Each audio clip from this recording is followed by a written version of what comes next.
오늘 우리에게 주시는 하나님의 말씀은 마태복음 13장 3절에서 9절 말씀입니다.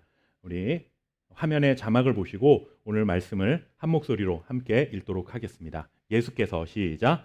예수께서 비유로 여러 가지를 그들에게 말씀하여 이르시되 씨를 뿌리는 자가 뿌리러 나가서 뿌릴새 덜어는 길가에 떨어짐에 새들이 와서 먹었고 덜어는 흙이 얕은 돌밭에 떨어짐에 흙이 깊지 아니하므로 곧 싹이 나오나 해가 돋은 후에 타서 뿌리가 없으므로 말랐고 덜어는 가시떨기 위에 떨어짐에 가시가 자라서 기운을 막았고 덜어는 좋은 땅에 떨어짐에 어떤 것은 100배 어떤 것은 60배 어떤 것은 30배의 결실을 하였느니라.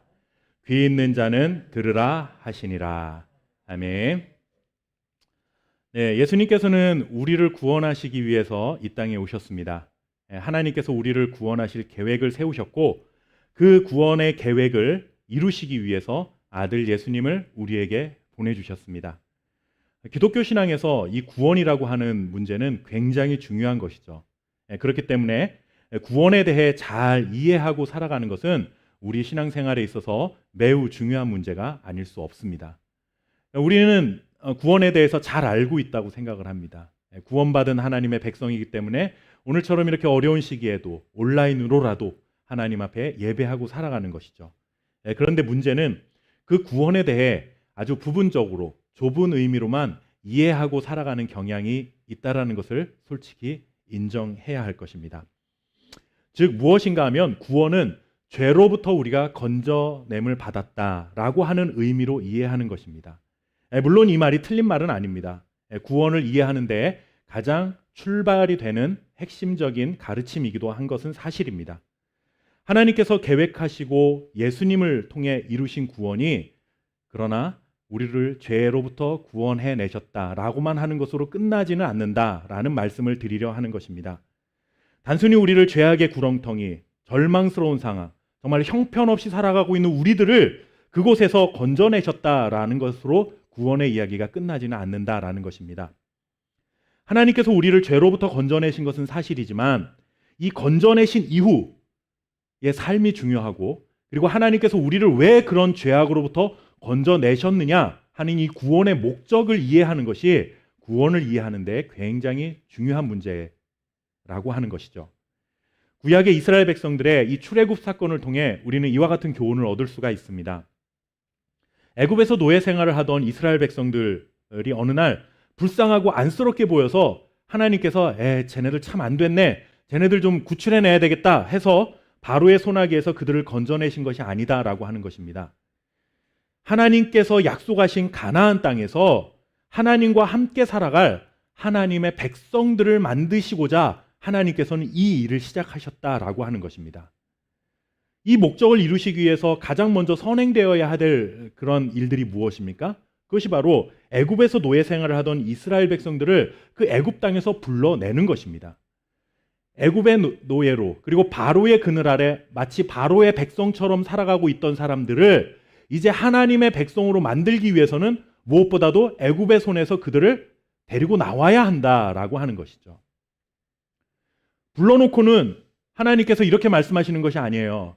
하나님이 그들에게 내가 이제 너희에게 자유를 줬다. 너희들이 이제 살게 되었으니까 이제 살만하니까 이제 너네들 마음대로 잘 살아봐라 라고 그렇게 하신 것이 아니라 이제는 너희가 하나님의 백성, 내 백성이 되었으니까 애굽의 백성, 바로의 백성이 아니라 하나님 나의 백성이 됐으니까 하나님과 함께 가나안 땅에서 안식을 누리며 살아가자라고 해서 그들을 불러내셨다라고 하는 것이죠. 하나님께서 예수님을 통해 이루신 구원이 바로 이와 같다라고 하는 것입니다. 죄로 인해 사망의 그늘에 앉아 형편없이 살아가고 있는 우리를 그저 불쌍히 여기셔서 그곳으로부터 불러내신 다음에 야, 내가 너희들을 불쌍히 해서 지금 이제 거기에서 구원해냈으니까 이제 너희는 자유다. 알아서 잘 살아라. 라고 하는 것이 구원이 아니다라고 하는 것입니다. 우리가 영원한 하나님 나라에서 살아갈 수 있는 하나님의 백성이 되었다. 우리를 하나님과 함께 살아갈 하나님의 가족으로 우리를 불러주셨다 하는 것이 바로 구원인 것입니다. 그러니까 죄로부터 나는 깨끗함을 받았어 라고 하는 것으로 끝나는 것이 아니라 이제는 하나님의 가족의 일원으로 하나님의 백성의 한 사람으로 이 땅을 살아가야 하는 의무와 또 책임과 하나님께서 그런 권능을 우리에게 주셨다라고 하는 말씀인 것입니다. 그러니 예수님께서 이 땅에 오셔서 말씀을 가르치시고 또 천국 복음을 전파하시고 그리고 병자들을 고치시고 또 때로는 귀신들을 쫓아내시는 이러한 사건들 그리고 가르침들을 일으키신 이유가 무엇이겠습니까? 바로 여기에 있는 것이죠. 하나님 나라에서 살아갈 하나님의 가족, 하나님의 백성을 만드시기 위해 가르치시고 선포하시고 치유하시고 귀신들을 쫓아내신 것이다 라고 하는 것입니다. 우리 함께 마태복음 12장 50절 말씀 같이 한번 읽어보도록 하겠습니다. 누구든지 시작. 누구든지 하늘에 계신 자매요 어머니이니라 하시더라. 네, 이 말씀은 예수님께서 여러 무리들과 이렇게 대화를 나누고 있었는데 그때 예수님을 낳아주신 육신을 낳아주신 어머니와 그의 동생들이 예수님께 옵니다. 예수님이 대화를 나누고 있던 중에 가족들이 오니까 옆에 있던 제자가 예수님에게 예수님의 어머니와 동생들이 왔습니다 라고 말을 해주니까 예수님이 뭐라고 대답하냐면 굉장히 뜻밖의 대답을 합니다. 누가 내 어머니요 내 형제냐 라고 묻는 거예요. 그러면서 이 말씀을 하시는 거죠. 누구든지 하늘에 계신 아버지의 뜻대로 하는 자가 내 형제요 내 자매요 내 부모다 라고 말씀하고 있습니다. 육신을 낳아주신 어머니가 계시고 동생들이 있다라는 거 예수님도 잘 알고 계십니다. 지금까지 그렇게 살아오셨죠. 사실이지만 예수님께서는 이 공생애를 시작하시면서 이제 하나님의 가족의 범위를 새롭게 설정하고 계시다라고 하는 것입니다. 지금까지는 예수님의 가족하면 예수님을 낳아준 어머니, 아버지, 엄마, 아빠 그리고 그 같은 부모 밑에서 난 형제들 이들이 예수님의 혈연적으로 맺어진 사람들이 가족이었지만 이제는 예수님의 가족, 하나님의 가족은 그 사람들뿐만 아니라 누구든지 간에 하나님 아버지의 뜻을 따라 살면 그 사람은 다 하나님의 가족이고 내 형제요 내 자매다 라고 가족의 범위를 새롭게 설정을 하신 것이다 라고 하는 것이죠. 그런 배경 속에서 이제 마태복음 13장으로 넘어오게 됩니다. 하나님의 가족들이 살아갈 천국, 하나님의 나라가 어떤 곳인지를 이제 예수님께서 설명하시기 시작합니다. 내 가족, 하나님의 가족은 이런 사람들이야 라고 말씀하신 다음에 그렇다면 이렇게 가족이 만들어지면 우리가 함께 살아가야 될 하나님과 함께 살아가야 할 집, 천국, 하나님의 나라가 어떤 곳인지 이제는 내가 알려줄게 라고 예수님께서 천국에 관한 비밀을 하나씩 알려주기 시작하셨다라고 하는 것이죠. 그러니 이것은 마태복음 13장은 하나님의 가족들이 살아갈 천국 그리고 하나님의 나라가 어떤 곳인지를 알려줌과 동시에 그것으로 끝나는 것이 아니라 이 천국을 향해서 살아가고 있는 우리가 같은 하나님의 가족들은 과연 이 세상에서 어떠한 믿음의 태도를 가지고 살아가야 하느냐 이런 것들을 우리에게 알려주는 본문이다라고 하는 것입니다. 우리는 옛날에 천국 하나님의 나라 그러면 주로 그런 묘사에 많이 익숙해져 있죠. 가면은 금으로 다 포장이 되어 있고 순종을 열심히 한 사람은 큰 집에 살고 이 땅에서 순종 많이 안 한 사람은 천국 가서도 조그만 집에서 살고 어떤 사람들은 금면류관 쓰는데 어떤 사람은 개털 모자 쓴다 이런 표현들까지 쓰면서 천국을 굉장히 우리가 이해하기 쉬운 물질적인 것으로 이렇게 바꾸어 버렸는데 사실 예수님의 가르침 속에서는 천국에 관한 그 묘사가 한마디도 그런 표현들이 나오질 않습니다. 예. 그렇다면 여러분들 천국이 과연 어떤 곳일까? 그리고 천국을 소망하고 살아가는 사람들은 과연 어떤 믿음의 삶을 살아가야 하는가? 이제 오늘부터 살펴볼 이 마태복음 13장의 여러 비유의 말씀들을 하나씩 살펴보면서 그 천국의 본질, 하나님 나라가 어떤 곳인지를 깨달아 알아가는 그런 복된 시간들이 되었으면 좋겠습니다. 먼저 흔히 마태복음 13장은 천국 비유의 장이라고 우리가 부르죠. 천국에 대한 가르침을 전해주셨는데 사실 그대로를 묘사하신 것이 아닙니다. 예수님께서 그곳에 가보니까 거기에는 뭐로 돼 있고 뭐가 많고 뭐가 돼 있고 이런 사실적인 묘사로 말씀하신 것이 아니라 천국은 마치 무엇과 같다라고 하는 비유의 말씀으로 이것들을 표현을 하셨습니다. 여러분들 비유로 말씀하신 것은 사실 그렇다라는 게 아니죠. 우리가 하얀색을 보고 야 눈과 같이 하얗다라고 말할 때는 그것이 눈이기 때문에 그렇게 말하는 것이 아니라 누군가에게 이해를 돕기 위해서 눈 그러면 하얀색 이런 어떤 그 대명사처럼 여겨지기 때문에 눈이라는 것을 비유적으로 표현해서 하얀색을 설명하는 것이죠. 예수님께서도 천국은 마치 이와 같다라고 말씀하실 때 마치 이와 같다라는 비유 표현은 천국이 그렇다가 아니라 너희들이 이해하기 쉽게 표현하자면 이런 모습들을 가지고 있는 거야 라고 알기 쉽게 설명을 해주신 것입니다. 자, 그렇다면 왜 예수님께서 비유로 말씀하셨느냐? 이 이유를 오늘 우리가 좀 알아야 될 필요가 있습니다. 우리 함께 마태복음 13장 10절과 11절 말씀을 같이 한번 읽어보도록 하겠습니다. 제자들이 시작. 제자들이 예수께 나와 이르되 어찌하여 그들에게 비유로 말씀하시나이까? 대답하여 이르시되 천국의 비밀을 아는 것이 너희에게는 허락되었으나 그들에게는 아니되었나니. 네. 예수님께서 갑자기 비유로 말씀하시니까 누가 이것을 이상하게 여겼냐면 옆에 있던 제자들이 이상하게 여긴 거예요. 지금까지 비유로 말씀하신 것이 아니라 직접 가르치셨는데 왜 갑자기 비유의 말씀을 하시지? 의아해한 거죠. 그래서 예수님께 묻습니다. 예수님, 왜 비유로 말씀하십니까? 라고 물으니까 예수님께서 이렇게 대답하시죠. 천국의 비밀을 누군가는 깨달아야 하지만 또 누군가는 모르게 해야 하기 때문이다 라고 말씀하십니다. 그런데 우리도 비유를 통해서 말할 때가 있습니다. 비유로 말하는 목적은 두 가지가 있습니다. 하나는 뭐냐면 내가 설명하는 것을 상대방이 이해하기 쉽게 하기 위해서 비유로 표현을 하죠. 저 사람 참 연예인처럼 예뻐 라고 할 때는 그 사람이 진짜 연예인이 아니라 정말 카메라에 잘 나오는 그런 연예인처럼 예쁘게 생겼다라고 하는 것을 표현하는 것이죠. 그럼 그 말을 듣는 사람은 그 설명하는 사람이 어떤 사람, 설명되어지는 그 사람이 어떤 사람인지 몰라도 그 사람 외모가 되게 예쁜가 보구나 이렇게 상상을 하는 것이죠.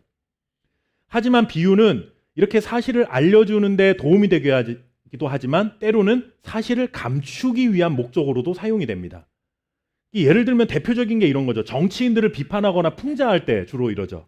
높은 사람들이기 때문에 직접 이름을 거론해서 누가 이랬다더라 하면은 명예훼손으로 고소당할 수도 있고 자칫 어려움을 당할 수가 있습니다.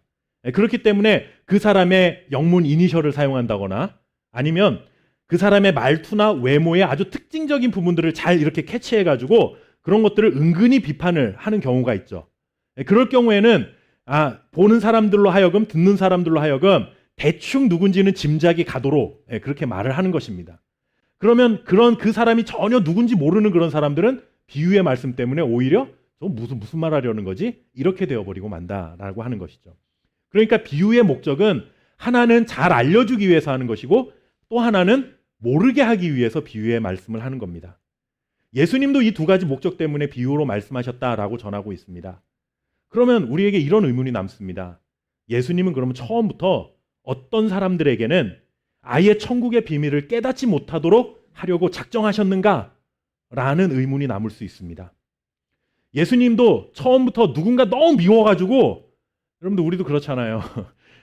아무리 나랑 이렇게 좀 가까운 사이여도 괜히 주는 거 없이 미운 사람이 있습니다. 그런 사람한테는 괜히 안 주고 싶고 만나고 싶지 않은. 예수님도 그런 사람이 있어서 저 사람은 절대로 천국 비밀을 깨달아서 천국에 오면 안 돼. 이렇게 하나님의 가족이 되지 못하도록 하기 위해서 의도적으로 비유로 말씀하셨는가? 이런 의문이 남는다라는 거예요. 그러나 여러분, 예수님께서 설마 그렇게 하셨겠습니까? 만약에 예수님께서 누군가를 편을 가르기 위해서 이 땅에 오셨다면 이 땅에 오실 이유가 없었겠죠. 반대로 우리는 뭐가 그렇게 잘나서 예수님 편이 되었겠습니까? 예수님이 비유로 말씀하시면서 어떤 이들에게는 허락되지 아니했다라고 말씀하신 것은 예수님께서 이미 편을 갈라서 이쪽은 내 편, 이쪽은 저쪽 편 이렇게 나눠놓으셨다라는 의미가 아니라 천국 복음을 전했음에도 불구하고 들었는데도 깨닫지 못하는 자들, 듣고도 아예 받아들이려고 하지 않는 자들이 이미 존재하고 있었다라는 말씀을 하고 있는 것입니다. 여러분들 한 군데 말씀을 읽어보도록 하겠습니다. 마태복음 13장 14절 15절 말씀입니다. 이사야의 예언이 같이 읽겠습니다. 시작.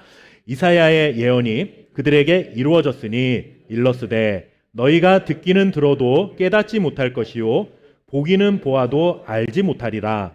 이 백성들의 마음이 완악하여져서 그 귀는 듣기에 둔하고 눈은 감았으니 이는 눈으로 보고 귀로 듣고 마음으로 깨달아 돌이켜 내게 고침을 받을까 두려워함이라 하였느니라.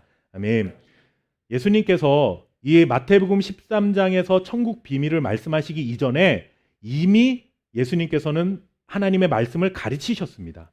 대표적인 게 산상수훈 같은 그런 본문이죠. 하나님의 말씀을 가르치셨고 천국 복음을 선포하셨습니다. 그리고 병든 자들이 오면 그들을 하나님의 이름으로, 예수 그리스도의 이름으로 또 이렇게 귀신들을 쫓아내시고 병자들을 고치시는 기적을 보여주셨습니다. 그렇게 하신 이유가 무엇입니까? 하나님의 나라가 이 땅에 임했다라고 하는 증명해 보이신 것이죠. 이런 예수님의 가르침과 그리고 또 사역을 통해서 어떤 사람들은 하나님의 말씀으로 그 말씀을 받아들였습니다. 수용한 것이죠. 믿음으로 반응했습니다. 그래서 하나님의 가족으로 태어났지만 어떤 이들은 끝까지 그것을 거부했습니다. 그래서 예수님이 가르치시기 시작하면서 귀신들을 쫓아내기 시작하면서 누가 생겼습니까? 예수님이 좋아서 쫓아다니는 사람도 생겼지만 반대로 예수님을 죽이려고 눈에 쌍심지를 켠 사람들도 생겨났다라고 하는 거예요. 여러분들, 그렇게 거부하고 받아들이지 않은 사람들의 가장 큰 특징이 뭡니까? 하나님이 먼저 그 사람들을 버리셨기 때문이 아니라 조금 전에 읽었던 말씀해 보니까 뭐가 문제예요? 마음이 완악해진 데가 문제였습니다. 마음이 완악해졌다라는 이 표현은 뭐냐면 마음이 돌같이 딱딱해졌다, 굳어져 버렸다라고 하는 표현입니다. 그들의 딱딱해진 마음 때문에 하나님의 말씀을 듣는데도 하나님의 말씀을 안 듣고 거부하는 거예요. 그러니 말씀을 들어도 못 들은 척 귀를 막아버리고 예수님께서 놀라운 기적을 보였음에도 불구하고 못 본 척 눈을 막고 있는 것이죠. 그러니 그렇게 처음부터 천국 복음을 거부한 그런 사람들은 내가 비유의 말씀을 통해서 얘기해도 못 알아들을 거다, 깨닫지 못한다, 지금 그 말씀을 하신 것이다 라는 겁니다. 주님이 전하신 같은 말씀을 듣고도 서로 다른 반응을 보일 수 있음을 아신 예수님께서 첫 번째 비유의 말씀을 시작을 하십니다. 그것이 바로 무엇입니까? 씨 뿌리는 자의 비유입니다. 우리가 이 비유가 사실 가장 유명한 비유죠. 우리가 잘 익히 내용도 알고 있습니다. 내용이 어렵거나 복잡하진 않습니다. 요약하면 이런 것이죠. 이 뿌려진 씨는 무엇인가 하면 천국의 말씀들이다 라고 예수님께서 말씀하십니다. 그러니까 예수님께서 전하신 천국의 말씀. 그리고 당연히 이 씨를 뿌린 사람은 누구예요? 예수님이시겠죠. 예수님께서, 하나님의 아들이신 예수님께서 천국의 말씀, 그 씨앗을 뿌렸는데 여러분들, 뿌린 자도 하나님의 아들이시오, 그리고 또 뿌려진 말씀도 하나님의 말씀이라면 당연히 이 씨앗은 여러분들 굉장한 열매를 맺어야 될 것 같은 기대감이 생기잖아요. 세상에서 가장 좋은 씨를 뿌리고 그리고 농사를 가장 잘 짓는 사람이 이 씨를 뿌렸다라고 한다면 거기에서 여러분들 열매가 막 주렁주렁 맺힐 게 당연한 것처럼 여겨지는데 예수님께서는 뭐라고 말씀하십니까? 4가지의 경우가 있다라고 말합니다. 첫째 뭡니까? 길가에 떨어집니다. 이 씨앗이 길가에 떨어지면 새들이 와서 먹어버린다라고 말합니다. 이 말씀의 의미는 그거죠. 듣고 깨닫지 못해서 악한 자가 와서 그 말씀을 빼앗아가 버렸다라는 거예요. 길가에 떨어진 씨는 무슨 말씀입니까? 말씀을 듣고 깨닫지도 못한 상황을 말하는 것입니다. 말씀을 들었는데 받아들이지 않은 거죠. 그리고 새라고 비유가 됐는데 유대 고대 문헌들을 보면 이 새를 흔히 악한 자, 사탄을 표현할 때 새라는 표현을 사용했다고 합니다. 그러니까 예수님께서도 그런 이 지식들을 가지고 계셨기 때문에 아마 그들에게 익숙한 비유적인 표현을 통해서 너희가 말씀을 거부하면 그 말씀이 마음밭에 심겨지지 않고 떨어지지 않고 그냥 땅에 떨어져서 사단이 와서 그냥 주워가 버린다라는 거죠. 그러면 이 사람은 다시는 기회를 얻을 수 없다라는 거예요. 말씀을 듣고 결실을 방해하는 첫 번째 원인은 무엇입니까? 사단입니다. 자신의 완악한 마음 때문에 떨어뜨려버린 그 말씀을 사단이 와서 먹어버리는 거죠. 가져가는 것입니다. 두 번째는 흙이 얕은 돌밭에 떨어지는데 이것은 싹이 곧 나지만 해가 돋은 후에 말라버립니다.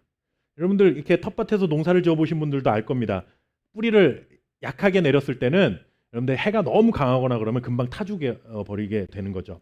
이건 무엇이냐면 말씀을 듣고 즉시 기쁨으로 반응을 보입니다.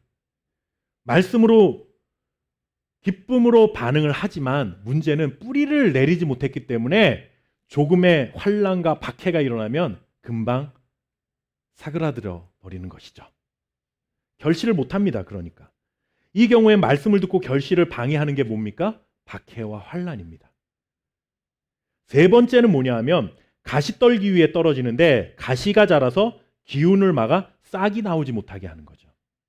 여러분들 1년에 한두 번씩 옛날 조상들의 묘지를 아직까지 가지고 계신 분들은 한두 번씩 이렇게 벌초를 가시잖아요. 예, 벌초를 가시면서 잔디도 담으시지만 중요한 건 것은 잡초를 뽑아줘야 됩니다. 왜냐하면 잡초가 영양분을 다 뺏어가면 그 무덤을 덮어놨던 잔디가 다 죽을 수 있기 때문에 그렇죠.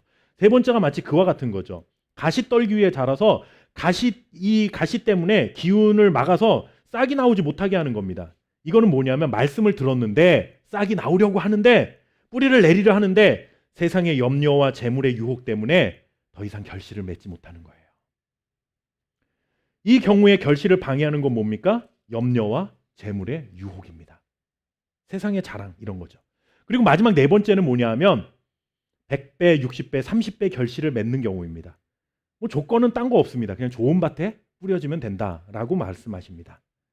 그렇다면 여러분들 세 가지의 경우는 최고의 농부, 최고의 씨앗을 뿌렸음에도 불구하고 이 세 가지의 경우는 결실을 못한다라는 거죠. 결국 한 가지의 경우만 결실을 할 수가 있습니다. 그러면 이 세 가지 결실을 방해하는 요소가 무엇이었습니까? 첫째는 사단. 우리는 이 장애물 먼저 이것을 극복해내야 됩니다. 사단에게 빼앗기는 경우는 하나님의 말씀을 듣고도 전혀 받아들이지 않는 자들이죠. 예수님께서 전하신 천국 말씀을 거부한 사람들입니다. 조금 전에 살펴보았던 것처럼 마음이 완악해져서 고집스럽고 정말로 완고해서 교만해서 하나님의 말씀을 받아들이지 않는 겁니다. 거부하는 것이죠. 자신의 인생의 주인이 자기가 되는 거예요. 이런 사람들을 두고 첫 번째 경우입니다.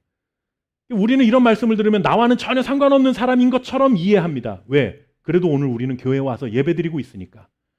그래도 난 하나님의 말씀을 듣고 있으니까 라고 우리 스스로 생각합니다. 그러나 여러분 우리 정직하게 한번 생각해 보아야 합니다.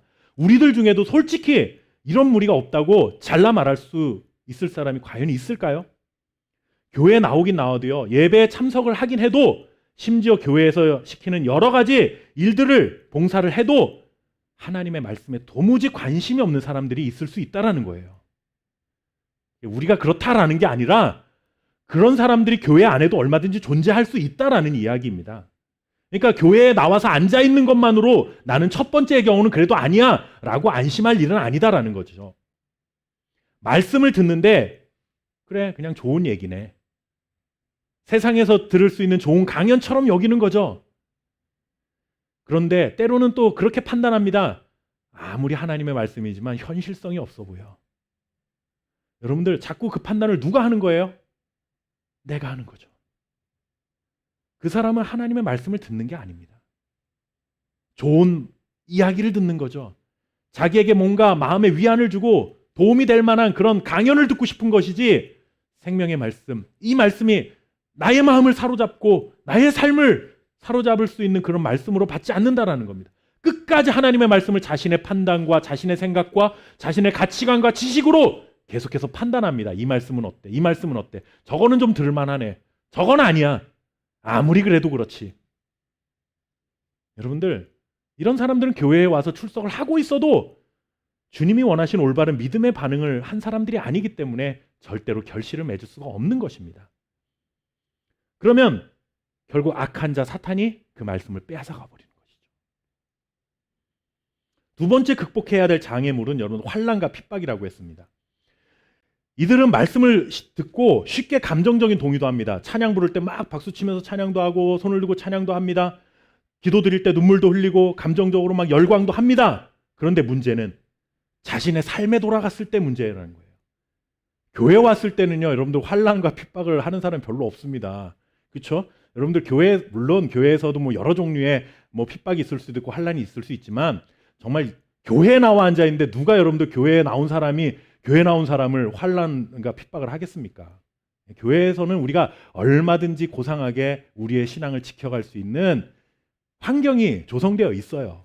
그런데 여러분들 문제는 뭡니까? 세상이죠. 세상은 그렇지가 않아요. 세상은 우리를 환난에 빠뜨립니다. 때로는 핍박합니다. 그렇기 때문에 여러분들 예수 그리스도를 믿는 사람들은 그 천국 말씀을 받아들인 사람들은 때로는 손해봐야 될 일들이 생겨나는 거예요. 때로는 세상의 가치관과 충돌해서 고민스러운 부분들이 생겨나는 거죠. 때로는 희생을 감수해야 되기도 합니다. 때로는 자존심을 내려놓아야 될 때도 있어요. 때로는 믿음 때문에 고난을 감수해야 되는 순간도 찾아옵니다. 이런 각오와 헌신이 없다면 여러분들 교회 안에서 끌어올랐던 감정은 쉽게 사그러지고 마는 것이죠. 우리는 일주일에 하루, 그나마 요즘은 코로나 때문에 교회 예배 끝나고 누구랑 얘기하고 싶어도 남아있지도 못합니다. 다 가라고 막 그러는 환경이니까 기껏해야 예배 1시간, 1시간 반 정도 우리 교회 안에서 그렇게 보호받고 삽니다. 나머지 일주일은요, 세상에서 치열하게 살아야 됩니다. 환난과 핍박 속에서 살아야 되는 거예요. 그래서 여러분, 그냥 뜨거운 감정만 가지고는 안 된다라는 거죠. 예수를 따르는 사람은 어려움이 일어날 수 있다라고 하는 각오를 가져야 됩니다. 우리가 살아가는 모든 세상이 다 교회의 환경 같지가 않습니다. 예수님께서도 끝까지 견디는 자가 복이 있다라고 말씀하셨잖아요. 왜 그렇게 말씀하셨을까요? 예수님을 믿고 따르는 길에 분명히 환난과 핍박이 따라올 수밖에 없다는 걸 예수님이 알고 계셨던 것이죠. 세 번째는 결실을 맺기 위해 극복해야 될 세 번째 문제는 염려와 재물입니다. 여러분들 예수님 믿고 천국 말씀을 듣지만 세상이 가져다주는 염려, 재물의 유혹, 세상의 자랑 쉽게 끊어내기가 수 있는 문제가 아니다라는 것이에요. 이들의 삶을 사로잡는 것은 천국의 말씀이 아니에요. 천국 말씀이 마음에 뿌려졌는데 그 말씀이 그의 마음을 사로잡지 못하고 뭐가 그의 마음을 사로잡는 거예요? 세상의 염려와 재물이 여전히 그 사람의 마음을 붙들고 있는 거죠. 우리도 얼마든지 경험할 수 있는 일입니다. 여러분들 교회에 와서 말씀을 들을 때는 막 용기가 나죠. 저도 설교를 할 때는 막 용기가 막 납니다. 근데 내일부터 또 2주 동안 솔직히 작년 처음 온라인 예배 시작할 때도 2주 시작했던 거 제가 기억납니다. 2주만 교회를 온라인 예배로 하세요. 그 2주가 벌써 1년 3개월이 되고 6개월이 다 돼갑니다. 여러분들 지금도 2주라고는 하지만 뭐 바라기는 제가 뭐 저주를 퍼붓는 것이 아니라 바라기는 2주 안에 좀 확산세가 진정이 돼서 2주 뒤에는 또 우리가 함께 예배할 수 있으면 너무 좋겠지만 여러분들 우리가 원한다고 되는 게 아니잖아요. 그리고 이제 막 교회를 시작하고 있는 저의 입장에서 여러분들 그나마 누구라도 혹시라도 올 수 있는 가능성들이 있는 이것마저도 차단시켜버리면 도대체 언제 교회를 이곳에 성도들이 찾아올 수 있을까라는 절망감이 왜 안 생기겠습니까? 여러분들 그런데 제가 그런 절망감과 염려와 근심이 있지만 오늘 설교하면서는 그런 마음을 가지고 설교하지 않죠. 여러분들 같이 절망합시다 뭐 이렇게 제가 설교를 하겠습니까? 예. 그런 속에서도 하나님께서 또 일하실 것들을 기대하면서 우리는 소망하면서 말씀을 선포하고 그 말씀을 듣는 거예요. 그러니 은혜가 되죠. 근데 염려가 사라지지가 않아요. 이게 문제라는 거죠. 은혜를 받으면서 용기는 나는데 저 한편에 염려가 계속 따라 붙어 있는 거죠. 우리의 인생이 사실 그러하죠. 요즘만 그런 게 아니라 근심 가운데 삽니다. 또 때로는 유혹이 오면 믿음의 삶을 은근슬쩍 우선순위에서 밀어놓기도 합니다. 여러분들 계속 그렇게 살면 결실이 없다라는 그 말씀을 하고 계신 것입니다. 물론 완전히 염려 없는 인생을 살아라 그런 말씀이 아니겠죠. 여기서 말씀하시는 건 뭐예요? 염려가 우리를 지배하는 겁니다. 염려 때문에 말씀이 아무런 영향력을 발휘하지 못하는 그런 상황을 말하는 거예요. 염려는 두려움을 만들어냅니다. 올바른 판단과 행동을 막아섭니다. 염려가 깊어지면 어디로 이어집니까? 불신으로 이어지게 되어 있습니다. 또한 재물의 유혹은 어떻습니까? 재물을 좋아하면요, 하나님이 있어야 할 그 자리에 누구를 대신 갖다 놓는 거예요? 재물을 갖다 놓는 거예요. 하나님이 주인이셔야 되는데 하나님을 내려놓고 그 자리에다 재물을 주인처럼 앉혀놓고 재물의 노예가 되어서 살아가는 거죠. 여러분들 그런 삶을 살아가서는 절대로 결실을 맺을 수 없다 말씀하십니다. 그렇다면 결실을 맺는 경우는 어떤 경우입니까? 특별한 조건이 있었던 것이 아닙니다. 단 하나의 조건은 무엇입니까? 천국 말씀을 듣고 깨닫는 것입니다. 듣고 깨닫는 것. 깨닫는 것은요, 여러분들 단순히 지적으로 이해했다, 내가 내용을 이해했다라는 의미가 아닙니다. 그 들은 말씀을 내가 받아들였다라는 의미를 가지고 있어요. 내가 받아들였다. 이것은 내가 인정했다. 그 말씀이 사실인 것을 인정했다. 우리식으로 표현하면 아멘이라고 받아들였다라고 하는 것이죠. 그것으로 또 끝나는 것이 아닙니다. 인정했으면 그게 뭐예요? 그 말씀대로 살겠습니다라는 의지적인 결단이 여기에는 따라오는 것입니다. 염려는 끊이지 않아요. 어떻게 염려가 우리의 삶에서 완전히 사라질 수가 있겠습니까? 재물로 인한 유혹이 어떻게 완전히 사라질 수가 있겠습니까? 그런데 문제는 그 염려와 재물이 주인의 자리에 앉아서는 안 된다라는 거예요. 환난과 핍박 속에서 그것 때문에 낙심하지 말아라는 거예요. 그 뿌려진 말씀이 너의 삶을 지배하도록 그렇게 받아들여야 된다. 그렇게 인정하고 그렇게 결심하고 살아가야 한다. 그 말씀하는 거죠. 그렇게 받아들인 후에는 말씀으로 인해 환난이 찾아와도 인내할 수 있는 힘이 거기에서 생기는 것이고, 세상의 근심으로 인해 두려움이 찾아온다 할지라도 두려움이 나를 사로잡고 주인 행세하지 않고 여전히 하나님의 말씀이 내 삶을 주관하게 만드는 것입니다. 재물의 유혹이 와도 넘어지지 않는 자들입니다. 유혹을 받을 수는 있죠. 그러나 넘어지지 않습니다. 그 자리에 머물지 않습니다. 말씀을 머리로만 이해하고 정서적으로만 동의한 것에 그치는 것이 아니라 듣고 깨달은 그 말씀이 그의 생각과 말과 행동, 그의 삶 전체를 다스리는 것, 그 사람이 결실을 맺는 사람이다라고 말씀하고 있습니다. 그런 자들은 어떤 사람들입니까? 생각할 때도 하나님의 생각은 어떠하실지를 고민할 것입니다. 그런 사람들은 행동할 때도 하나님의 뜻인지 아닌지를 분별하여 행동하려고 할 것입니다. 그런 사람들은 말을 한마디 하더라도 이 말이 정말 하나님의 마음에 합한 말인가 아닌가를 고민하고 말을 할 것입니다. 그저 교리적으로 하나님을 인정하고 하나님의 말씀을 믿는다고 말만 하는 자가 아니라 하나님의 말씀이 그의 삶 전체에 녹아들어서 말씀을 따라 살아가고 싶은 그 마음의 갈망, 열망을 가지고 살아가는 사람이다라고 하는 것이죠. 이런 사람을 예수님께서 뭐라고 불러주십니까? 내 제자다라고 불러주십니다.